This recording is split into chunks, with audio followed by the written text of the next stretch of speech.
तो financial management में dividend policy जो चैप्टर है हमारा, ये काफी सिंपल और इम्पोर्टेंट है।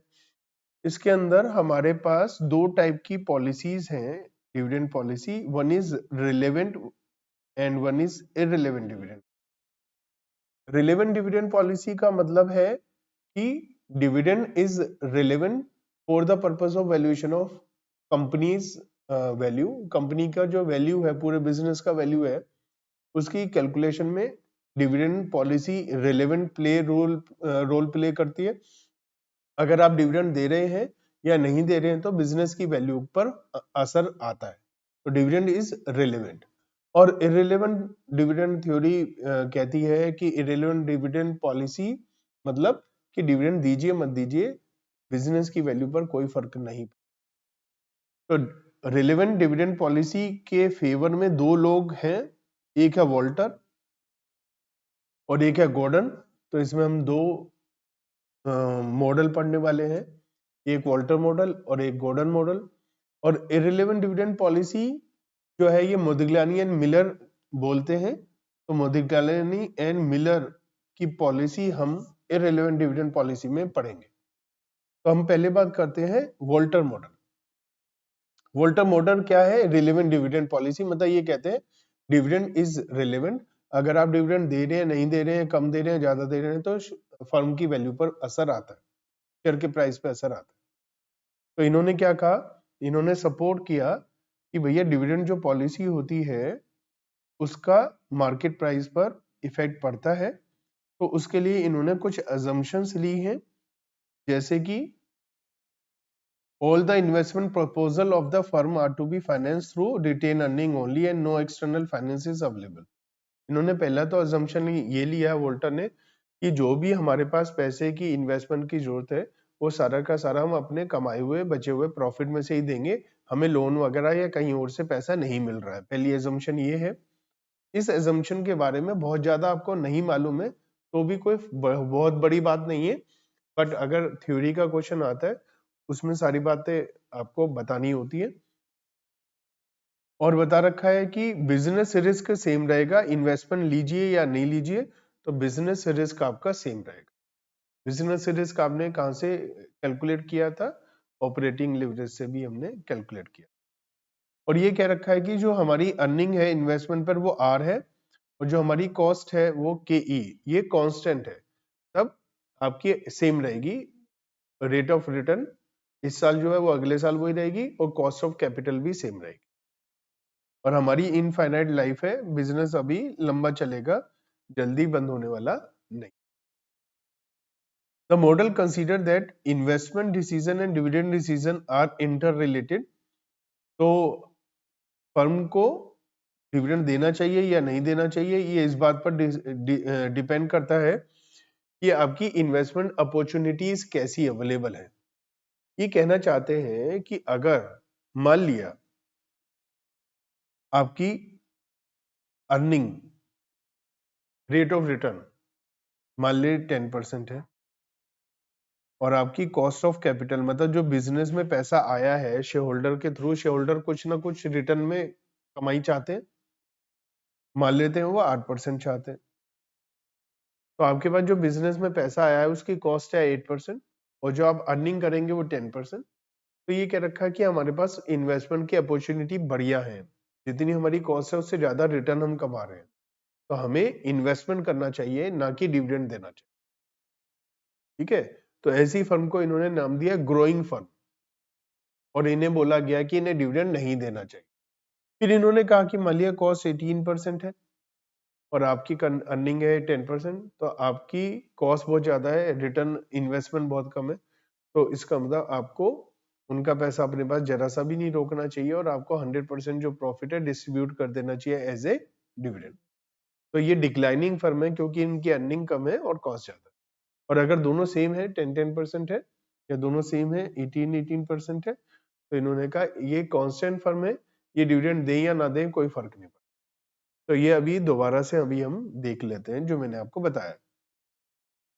तो ये कैसा है? If the firm pays dividend to shareholder, तो शेयर होल्डर क्या करेंगे? इन्होंने कहा शेयर होल्डर को आप डिविडेंड दे तो शेयर होल्डर क्या करेंगे? उसे इन्वेस्ट करेंगे पैसे को, और वो इन्वेस्टमेंट करेंगे ताकि उन्हें और कमाई हो। तो आप ये देखिए ना, उन्हें कितनी कमाई चाहिए, इन्वेस्टमेंट जो शेयर होल्डर इन्वेस्ट कर रहा है कहीं और, उसे कितनी कमाई मिल रही है, वही तो कॉस्ट ऑफ इक्विटी है। तो मान लेते हैं वो जितना पैसा चाह रहे हैं वो पता लगाओ कितना, वो हमारी क्या है, cost of capital, cost of equity. ठीक है, अगर आपने उन्हें डिविडेंड नहीं दिया, सपोज सपोज उनकी जो कॉस्ट ऑफ कैपिटल है वो 18% है, इसका मतलब जो आपके शोल्डर है, जो आपको आप उनको पैसा देते हैं, तो वो कहीं और इन्वेस्टमेंट करके 18% की कमाई करते हैं। अगर आपने उन्हें डिविडेंड नहीं दिया तो वो क्या कहेंगे कि हमारा 18% एनुअली इनकम नहीं हो रही है। तो जितना पैसा हमने उनको डिविडेंड के रूप में नहीं बांटा, उस पर भी उन्हें 18% की कमाई चाहिए। अगर हम उन्हें कहें कि भाई आपका 1 लाख रुपया मेरे पास है, मैं आपको दे नहीं रहा हूं, लेकिन इस 1 लाख पे आपको 18% की कमाई करके दे दूंगा अगले साल, तो आप भी तो यही चाहते थे। और अगर 1 लाख पे 18% से और ज्यादा कमाई करके दूंगा तो आप और ज्यादा खुश हो जाओगे, क्योंकि मैं आपको 1 लाख रुपए का डिविडेंड देता, आप वो कहीं और इन्वेस्टमेंट करके 18,000 कमाते। मैं कह रहा हूँ 1 लाख रुपए का डिविडेंड मैं आपको नहीं दे रहा हूँ, लेकिन इसमें मैं अगले साल 25,000 कमा कर दूंगा, तो आप तो खुश हो जाओगे कि मेरी रेट ऑफ रिटर्न अगर 25% है। आप कहोगे मुझे डिविडेंड मत दो भाई, क्योंकि अगर आपने डिविडेंड दिया तो 18% कमाई होगी, डिविडेंड नहीं दिया तो 25% कमाई होगी, तो आप कहोगे डिविडेंड मत दो। तो यही लिखा है कि अगर डिविडेंड नहीं दिया और उसको रोक लिया, तो इस रिटेन अर्निंग को बिजनेस दोबारा से री इन्वेस्टमेंट करेगा ताकि उस पर और कमाई हो जाए। अगर हमारी कमाई आर कॉस्ट ऑफ कैपिटल से ज्यादा है तो फर्म को ज्यादा कमाई होगी, प्रॉफिट ज्यादा होगा, और फ्यूचर में वो और ज्यादा डिविडेंड दे पाएगा। तो ऐसी फर्म जो मैक्सिमाइज मार्केट वैल्यू कर पाए, तो उसके लिए क्या डिसीजन लेना चाहिए डिविडेंड पॉलिसी। अगर आपकी R rate of return cost of equity से ज्यादा है, तो मैंने क्या कहा था, आपकी ग्रोइंग फर्म में आप कमाई ज्यादा करते हैं, कॉस्ट ऑफ कैपिटल कम है, अर्निंग ज्यादा, तो शेयर होल्डर को मत दो पैसा, री इन्वेस्ट कर दो, आप इन्वेस्टमेंट करो। तो उसके लिए पे आउट रेशियो 0 होना चाहिए। आप रिटेन करिए 100% प्रॉफिट, आप डिविडेंड मत बांटिए। लेकिन अगर उल्टा हो रहा है कि आपका अर्निंग कम है और कॉस्ट ज्यादा है, तो आपको 1 रुपया भी उनको अपने पास रखने की जरूरत नहीं है, क्योंकि जितना भी पैसा आप उनका रखोगे वो आपसे ज्यादा चाहेंगे और आप कमाई कर रहे हो कम। तो 100% डिविडेंड बांट दो। और अगर आर और के ही सेम है तो कोई फर्क नहीं पड़ता, आप डिविडेंड दीजिए मत दीजिए, तो वो क्या हो जाती है, कांस्टेंट हो जाती है। तो इनको क्या नाम दिया इन्होंने, ग्रोइंग फर्म। इनको क्या नाम दिया, डिक्लाइनिंग फर्म। और इनको क्या दिया, कांस्टेंट फर्म। ये नाम दिया इन्होंने। ये फॉर्मूला नोट कर लीजिए, इन्होंने शेयर का प्राइस निकालने का एक फॉर्मूला बताया। इन्होंने फॉर्मूला बताया है price, P for price, price का फॉर्मूला निकालने के लिए डी फॉर डिविडेंड, डिविडेंड को के से डिवाइड करिए, प्लस रिटेन अर्निंग मतलब अर्निंग माइनस डिविडेंड। और ये फॉर्मूला कैसे बना है, ये मैं थोड़ा आपको सिखाने की कोशिश करता हूँ। आपको मालूम है जो शेयर का आज का प्राइस होता है वो क्या होता है, जितना भी फ्यूचर में पैसा मिलेगा उन सबकी प्रेजेंट वैल्यू का सम, वो आज के शेयर का प्राइस होता है। आप है ना कोई भी चीज खरीदने जाते हैं तो उसके लिए आप जो पैसा देते हैं वो इस हिसाब से देते हैं आपको जो भी फ्यूचर में उससे बेनिफिट मिलेगा। सपोज आप कोई चीज खरीदने गए 1,000 रुपए की है, और आपको लग रहा है ये 1,000 रुपए की चीज तो आपको 200 रुपए का बेनिफिट ही देगी, तो आप 1,000 रुपए दोगे ही नहीं उसके लिए। लेकिन अगर आपको लग रहा है ये 1,000 रुपए की चीज है और 1,000 रुपए से ज्यादा का बेनिफिट देगी, तभी तो खरीदोगे। क्यों, क्योंकि बेनिफिट मिलेगा धीरे धीरे फ्यूचर में, और जब फ्यूचर में बेनिफिट मिलेगा उसकी प्रेजेंट वैल्यू तो कम ही आएगी, तो 1,000 से ज्यादा ही चाहिए आपको फ्यूचर में। तो शेयर का प्राइस क्या होता है, फ्यूचर में जितना भी पैसा मिलेगा उन सम की प्रेजेंट वैल्यू का सम।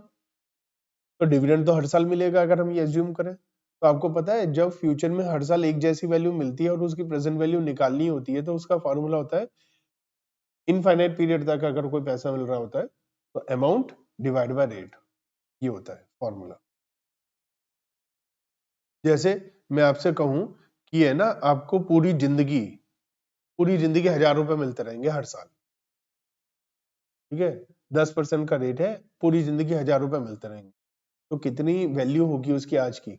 मैं 10,000 रुपए जमा करा दूंगा, 10,000 पे 10% 1,000 रुपए मिलेंगे और कभी खत्म ही नहीं होंगे, क्योंकि 10,000 तो वैसे के वैसे 10,000 पे 1,000 रुपए मिलते हैं, फिर अगले साल फिर 10,000 पे 10% मिलता है। तो फॉर्मूला क्या होता है हमारा, प्रेजेंट वैल्यू का फॉर्मूला होता है इनफाइनाइट पीरियड के लिए एन्युटी, हर साल जो पैसा मिलता है डिवाइड बाय रेट। तो मुझे हर साल 1000 रुपए मिल रहे हैं और 10% का रेट है, तो इसकी वैल्यू आज क्या हो जाएगी 10,000। तो 10,000 रुपए में जमा करा दूं, जिंदगी भर कभी खत्म ही नहीं होंगे, 1000 रुपए मिलेंगे हर साल। तो इसी कॉन्सेप्ट पर ये है प्रेजेंट वैल्यू। अब ये तब है जब डिविडेंड जो अमाउंट है वही मिले हर साल, लेकिन ऐसा नहीं है। क्यों? डिविडेंड का अमाउंट भी बढ़ेगा। क्यों बढ़ेगा? क्योंकि हम 100% प्रॉफिट हमेशा नहीं बांटते, कुछ पैसा रोक लेते हैं अपने पास। कितना पैसा रोकते हैं? अर्निंग में से डिविडेंड माइनस कर दिया, तो जो पैसा बच गया उसे क्या बोलते हैं? Retain earning. तो ये पैसा बच गया। अब जो पैसा बच गया इस पे भी तो कमाई करोगे। कितनी कमाई करोगे इस पे? आर। लेकिन कॉस्ट कितनी है? के ई डिवाइड करा, तो ये डिफरेंस आ गया हमारा, जो हमारी अर्निंग एक्स्ट्रा आ गई। और ये एक्स्ट्रा अर्निंग जो आएगी उसकी भी तो प्रेजेंट वैल्यू निकालनी पड़ेगी, तो उसे भी डिवाइड कर दिया। तो ये फॉर्मूला हो गया हमारा। तो ये फॉर्मूला ऐसा भी लिख सकते हैं, dividend plus earning minus dividend into rate upon K E divide by के ई, ऐसा भी लिख सकते हैं। या इसको अलग अलग करके लिखें कि इसको डिवाइड बाय के ई अलग करें और इसको डिवाइड बाय के ई अलग करें, ऐसा भी कर सकते हैं। तो बहुत ही सिंपल सा इसका मॉडल है, लेकिन इसमें क्या कमियां हैं कि ये मॉडल थ्योरी की बात कर रहा है और थ्योरेटिकल बात है, लेकिन अजम्पशन जो है वो ठीक नहीं है। मार्केट में जो प्राइस होता है शेयर का, वो केवल डिविडेंड के हिसाब से डिसाइड नहीं होता, और भी बहुत सारी चीजें होती हैं जो उसमें देखती हैं। और इसमें कुछ अनरियल अजम्पशंस हैं, जैसे ये कह रहे हैं जो पैसे की इन्वेस्टमेंट है वो केवल रिटेन अर्निंग से होगी, कोई लोन नहीं मिलेगा। ये अजम्पशन अनरियल है, जबकि हमें मार्केट में लोन नए पैसा बड़े आराम से मिल जाता है। और ये भी अजम्पशन सही नहीं है कि हर साल आर रेट ऑफ रिटर्न और हर साल कॉस्ट ऑफ इक्विटी हमेशा ही सेम रहेंगे। ये भी अनरियल अजम्पशन है, ये भी बिल्कुल बेकार है। ठीक है, तो इसका मतलब ये बहुत अच्छा लोग नहीं कहते हैं क्योंकि अनरियल अजम्पशंस है। अब देखो मैं कुछ ये पूरा एक क्वेश्चन कराता हूं, आपको सारी कहानी क्लियर हो जाएगी। लेकिन आपको क्या ध्यान रखना है, पहले कॉन्सेप्ट को समझिए। 3 कंपनी है, B C O D limited. अब पहली बात देखो, बी कंपनी की R rate of return cost of capital से ज्यादा है, समझ रहे हो? तो मुझे ये बताओ, ये जो बी लिमिटेड है ये कौन सी है? ग्रोइंग है, डिक्लाइनिंग है या कांस्टेंट है? ग्रोइंग है। ग्रोइंग के लिए वोल्टर ने क्या बोला था? इनका ideal dividend payout ratio क्या होना चाहिए? इन्होंने कहा था इनकी कमाई ज्यादा है, इन्हें डिविडेंड नहीं बांटना चाहिए। तो as per Walter, ideal dividend payout ratio क्या है? 0%। इन्हें डिविडेंड नहीं बांटना चाहिए, क्योंकि इनकी कमाई ज्यादा है। तो डिविडेंड क्यों बांट रहे हो? ज्यादा कमाई है तो ज्यादा बिजनेस में पैसा लगाओ, ज्यादा कमाई करो। हमसे बोला है 3 आंसर बताइए, value of the equity share price निकालिए। 3 सिचुएशन में 25% डिविडेंड है, डिविडेंड पे आउट रेशियो 25% है, 50 है या 75 है। If you are paying 25% dividend payout ratio, maintaining 25% dividend payout ratio, और 50 और 75। अब ध्यान से सुनो मेरी बात। वोल्टर कह रहा है 0% डिविडेंड दो, और हमें आंसर क्या बोल बताना है? 25%, 50। तो 0% के सबसे पास कौन है?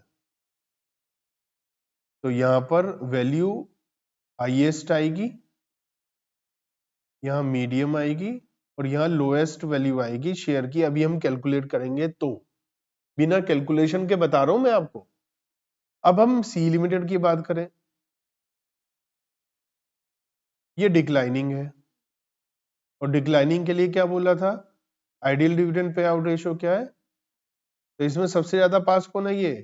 तो यहाँ पर हाईएस्ट वैल्यू 75% पर आएगी, मीडियम 50 पर, और लोएस्ट वैल्यू कब आएगी? 25 पर। और डी लिमिटेड, हमारे 9 आंसर आएंगे। बी लिमिटेड के 3 आंसर निकालने हैं, सी के 3 निकालने हैं, डी के 3 निकालने हैं, तो 9 आंसर निकालने हैं। डी लिमिटेड है कांस्टेंट, और कौन से में no dividend ideal, dividend payout ratio ideal होता ही नहीं है कोई, और इसमें सेम ही वैल्यू आएगी चाहे कुछ भी कर लो आप, सेम वैल्यू आएगी। अब इस हिसाब से मैं पहले ही बता रहा हूं आपको कि हमारा आंसर क्या आने वाला है। अब देखो, मैं सबसे पहले शुरुआत करता हूं बी लिमिटेड से, और बी लिमिटेड के लिए मैं सबसे पहले आपको कैलकुलेट करके बताता हूं। बी लिमिटेड में फर्स्ट पार्ट, अगर मेरा डिविडेंड पे आउट रेशियो 25%, आपको हमेशा पता होना चाहिए फॉर्मूला क्या है, dividend upon K E plus earning minus dividend to R upon K E upon K ई। तो हमें कितनी चीजों की जरूरत है, हमें डी, के ई, आर, क्या केवल 4 चीजों की जरूरत है हमें? डी पता चल जाए, के ई पता चल जाए, है ना, आर पता चल जाए और ई पता चल जाए तो फॉर्मूला हम लगा पाएंगे। अब हम पता लगाते हैं हमें क्वेश्चन में क्या क्या दिया है। के ई दिया हुआ है हमें 10%, आर हमें दिया हुआ है 14%, अर्निंग दिया हुआ है हमें 8 रुपीज, और डिविडेंड पे आउट रेशियो 25% है। डिविडेंड पे आउट रेशियो का फॉर्मूला पता है क्या होता है? डिविडेंड अपॉन अर्निंग इनटू 100, ये डिविडेंड पे आउट रेशियो का फॉर्मूला। अगर मैं डिविडेंड पे आउट रेशियो को मल्टीप्लाई कर दूं किससे, तो डिविडेंड पे आउट रेशियो को अगर मैं अर्निंग से मल्टीप्लाई कर दूं तो आंसर में डिविडेंड आ जाएगा।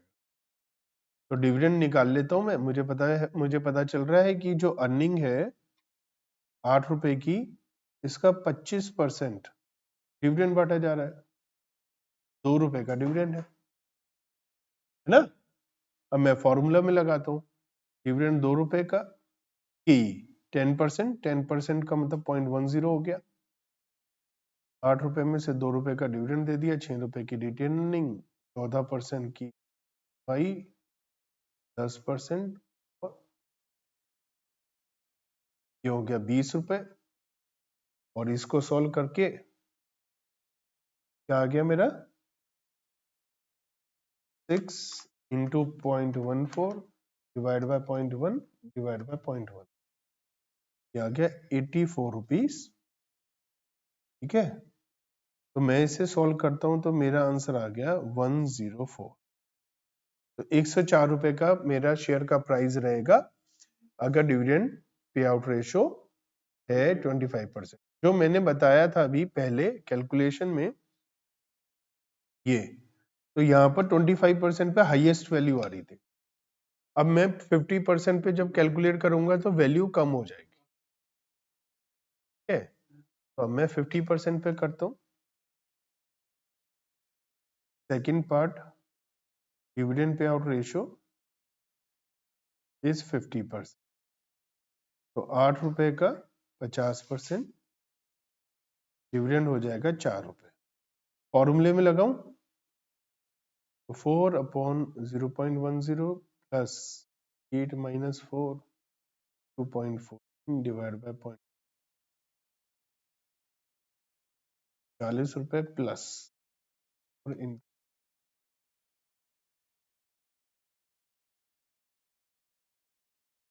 इससे तो 96 रुपीज कम हो गया शेयर का प्राइस। अगर मैं 25% डिविडेंड देता हूं तो शेयर का प्राइस आ रहा है 104 रुपए, और अगर मैं डिविडेंड दे रहा हूं 50% तो शेयर का प्राइस कम होके 96 रहे। थर्ड सिचुएशन में और कम हो जाएगा, डिविडेंड पे आउट रेशियो 75% है, तो ये हो जाएगा डिविडेंड 6 रुपए।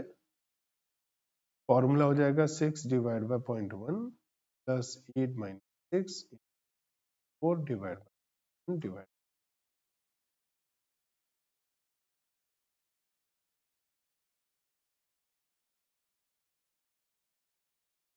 ये 88 रुपीज रहे।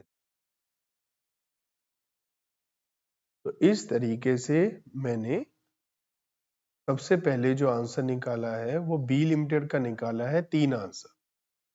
ऐसे में सी लिमिटेड के 3 आंसर निकालूंगा और डी लिमिटेड के 3 निकालूंगा आंसर, तो मेरा ये क्वेश्चन कंप्लीट हो जाएगा। तो आपको कॉन्सेप्ट समझ में आया हमें करना क्या है? हमें 4 चीजों की जरूरत है, dividend, E cost of capital, E earning और आर रेट ऑफ। तो हम आराम से इस क्वेश्चन में, हर एक क्वेश्चन में, अब क्वेश्चन में कई बार ये पूछता है कि बताओ ideal dividend payout ratio क्या है और उसके हिसाब से प्राइस क्या आएगा। तो हम देखेंगे बी लिमिटेड का ideal dividend payout ratio should be 0%, और डिविडेंड 0 होगा तो क्या प्राइस आएगा, ये भी कई बार पूछता है क्वेश्चन में। तो हम बता देंगे 0 के हिसाब से क्या आंसर आएगा, वो 104 रुपए से भी ज्यादा आएगा, बता देंगे। समझ में आ रही है बात? तो ऐसे इन क्वेश्चंस को सॉल्व करना।